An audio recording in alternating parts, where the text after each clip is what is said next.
জিয়া, জিয়া, কোথায় তুই? আদি বারবার এদিক ওদিক তাকিয়ে জিয়াকে খোঁজার চেষ্টা করছে, কিন্তু খুঁজে পাচ্ছে না। জিয়াই ওকে টেক্সট করলো যে ইউনিভার্সিটির ওয়াশরুমের আগে যে ফাঁকা করিডোরটা আছে ওখানে আসতে, কি যেন খুব দরকারি কথা আছে। এমনিতেই জিয়া ঠিক নেই, তার উপর যদি এখন ওর কথা না শোনা হয় তাহলেই হয়েছে। তাই আর আদি দেরি করেনি, টেক্সট পেয়ে চলে এসেছে। কোথায় গেল এই মেয়েটা? যা অবস্থা করেছে নিজের, তাতে না কিছু বাঁধিয়ে বসে। আদি এক হাত কোমরে আর এক হাত মাথার পিছনে দিয়ে দাঁড়িয়ে আছে।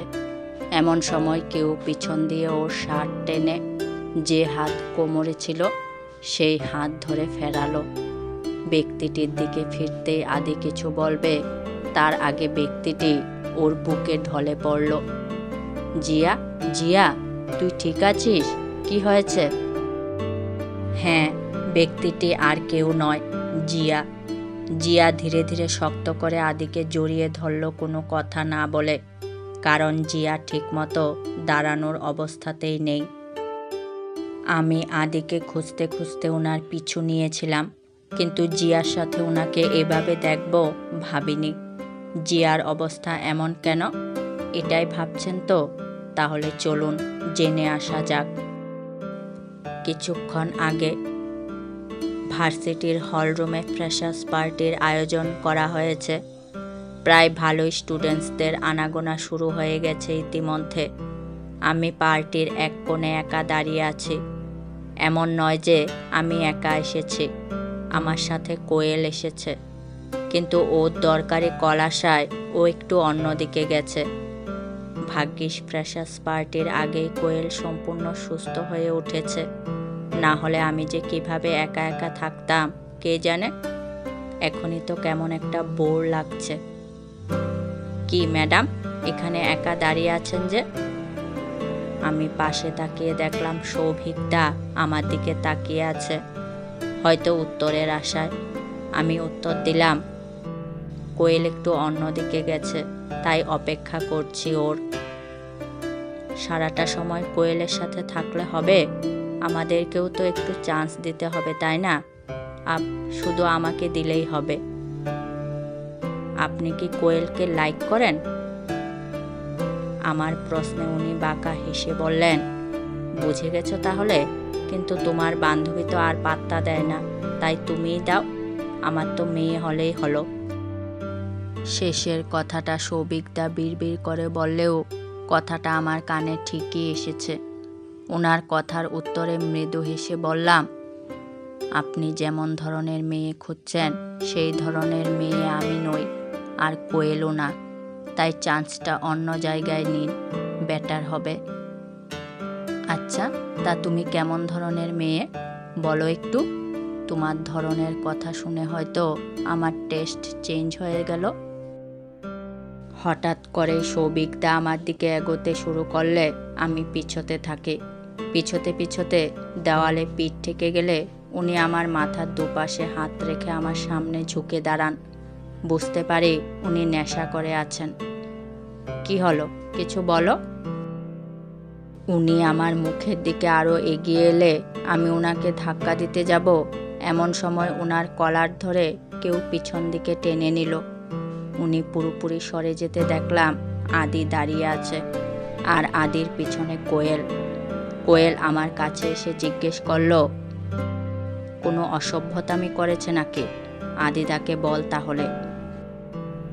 কোয়েল বেশ জোরে কথাটা বলায় উনিও শুনতে পেয়েছেন, আর তাই কোয়েলের কথা শেষ হতেই উনি আমার দিকে তাকালেন উত্তরের আশায়। করতে চেয়েছিল। এটুকু বলতেই আদি ঠাস করে চড় বসিয়ে দিল সৌভিকদার গালে। আমি অবাক হয়ে মুখ ঢাকলাম, কিন্তু কোয়েলের কোনো প্রতিক্রিয়া নেই। তোকে সাবধান করেছিলাম আমি যে এইসব অসভ্যতামি থেকে দূরে থাকতে, না হলে ফল ভালো হবে না, কিন্তু তুই শুনলি না। আদি, আদি, করছোটা কি তুমি? সৌভিকদা তোমার ছোটবেলার বন্ধু, আর তুমি ওর গায়ে হাত তুললে, তাও আবার এই মিডল ক্লাস মেয়েটার জন্য। Just shut your mouth Zia. না হলে তোকেও পস্তাতে হবে। আদির কথা শুনে জিয়া প্রায় তেলে বেগুনে জ্বলে উঠল। সৌভিক তাকে আদির হাত থেকে জোর করে ছাড়িয়ে নিয়ে বলল, এখন এই মিডল ক্লাস মেয়েগুলো তোমার জন্য ইম্পর্ট্যান্ট হয়ে গেছে, তাই না? আগে তো শুধু কোয়েল ছিল, এখন এই মৌমি এসে জুটেছে। তুমি কি ভুলে যাচ্ছ তুমি কোন বাড়ির ছেলে? কি তোমার স্ট্যাটাস? তোমার আমাদের স্ট্যাটাস দেখো আর এই মেয়েগুলোর স্ট্যাটাস দেখো, তাহলেই বুঝতে পারবে তুমি কি করছো। আমি খুব ভালোভাবেই জানি আমি কি করছি। তুই প্লিজ তোর স্ট্যাটাসের সাথে ওদের স্ট্যাটাসের তুলনা করে ওদের অপমান করিস না। তোর স্ট্যাটাসের মেয়েদের সাথে থাকা তো দূর, কথা বলতেও আমার ঘেন্না করে। সারাদিন ক্লাব পার্টি, টাকা উড়ানো, ছেলেদের সাথে ঘুরে বেড়ানো ছাড়া আর কিছু জানিস? ওহো হ্যাঁ, বাবার টাকায় ফুটানি মেরে অন্যদের হ্যারাস করাটা সব থেকে বড় ট্যালেন্ট তোর। আর স্বভাব হলো যেসব ছেলেদের তোর থেকে বেশি টাকা আছে তাদের পিছন পিছন ঘোরা, তারা পাত্তা না দিলেও তাদের গায়ে পড়ে ঘোরা, যেটা কিনা তুই আমার সাথে করিস। যেই কথাগুলো বললাম সেগুলো মাথায় রেখে দ্বিতীয়বার আমার সাথে কথা বলতে আসবি না। যদি নিজেকে চেঞ্জ করতে পারিস তাহলেই আসবি। আদি জিয়ার পিছন থেকে আবার সৌভিকের কলার ধরে বলল, আজকে বেঁচে গেলি পার্টির জন্য, নেক্সট দিন থেকে যদি আবার এমন কিছু দেখেছি তো তুই শেষ। সৌভিকদা এতটা সময় ধরে মুখ দিয়ে টু শব্দটুকু করেনি। আদি সৌভিকদার কলার ঝাড়া মেরে ছেড়ে দিয়ে আমাদের দিকে ফিরলে সৌভিকদা বলে, তা কোনটা তোর প্রেমিকা, নাকি দুটোই? সবাইকে নিজের মতো মনে করিস না সৌভিক। লোককে অপমান করার আগে নিজের ভুলগুলো শোধরানোর চেষ্টা কর, না হলে পস্তাবি।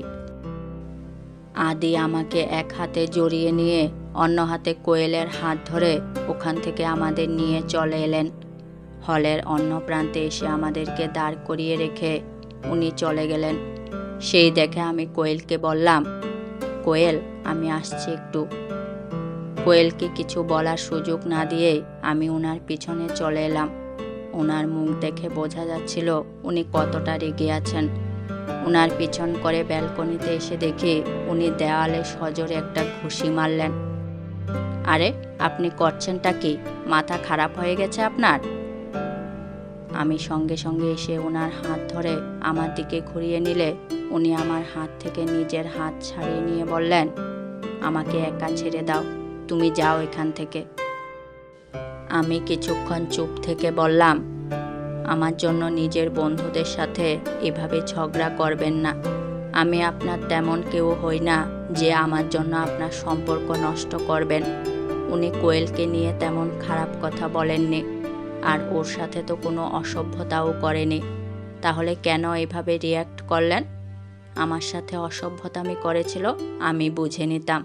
আমার জন্য আপনি কেন? তোমার জন্য নয়, তোমার জায়গায় যেই মেয়ে থাকতো তার জন্য আমি এটা করতাম। সত্যি তুমি আমার কাছে স্পেশাল কেউ নও, কিন্তু তার মানে তো এই না যে সব দেখে অন্ধ হয়ে থাকব। অন্যায় যে করে, অন্যায় যে সহে, দুজনেই সমান দোষে অপরাধী। সৌভিক আমার বন্ধু বলে কোনো ছাড় পাবে না। অন্যায় যখন করেছে শাস্তি তো পেতেই হতো। হয়তো ওনার প্রথম কথায় কষ্ট পেয়েছি, কিন্তু শেষের কথাগুলো শুনে ভালো লাগলো। ওনার মন মানসিকতা যে এত ভালো ভাবিনি। আমি কথা না বাড়িয়ে কিছু বলতে যাব, তার আগেই উনি ব্যালকনির রেলিংয়ে দু হাত ভর করে ঝুঁকে বলতে লাগলেন, সৌভিক আমার ছোটবেলার বন্ধু জানো? ওর আর আমার একসাথে বড় হওয়া, সেই ছোট থেকে স্কুল আর এখন ইউনিভার্সিটি, সব সেম। শুধু চিন্তাধারাটাই সেম হলো না, হলে হয়তো আজ এই দিন আসতো না। অনেক আগে থেকে ওকে আমি বারণ করেছিলাম, শোনেনি। আমি জানি আজও শুনবে না ও আমার দেওয়া ওয়ার্নিং।